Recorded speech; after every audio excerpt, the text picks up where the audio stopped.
C'est en 1954, au cœur de la célèbre principauté de Monaco, que l'entreprise Bettina, spécialisée dans la production de mailles fines de très haute qualité, ouvrit ses portes.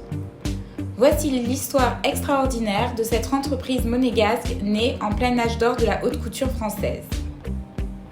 Dès 1957, Bettina s'est vu confier la réalisation des collections de mailles d'un grand nom du luxe. Aujourd'hui encore, l'entreprise traite et produit en interne des créations uniques pour les grandes maisons de luxe françaises. Durant la crise du Covid, l'univers délicat de la mode, dont était issue Bettina Graziani, a dû partager la vedette avec celui de la santé. L'entreprise a mis à profit son savoir-faire en développant des masques. Ainsi, elle a usé de son agilité, de sa créativité et de ses compétences pour participer à l'effort collectif national. Dès la fin du mois de mars, la réactivité de l'entreprise a permis de tricoter les premiers essais de masques et c'est tout naturellement que celui-ci a pris le nom de Betty Masque.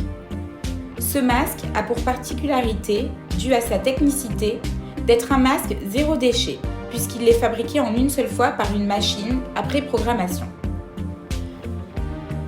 Validé à 100 lavages le 5 juin, puis à 200 lavages le 3 novembre 2020, Bettina voit grand et étend son marché grâce à une boutique, puis à un site internet qui permet au Betty Masque de franchir les frontières internationales.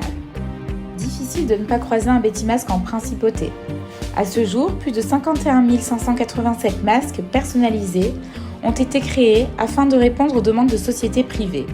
Ainsi, les carabiniers, les pompiers et une grande partie du service public et privé de Monaco en sont équipés. C'est tout naturellement que nous avons transformé un produit essentiel en un accessoire de mode incontournable. Aujourd'hui, le Betty Masque se décline en plus de 150 coloris, de quoi toujours être assorti.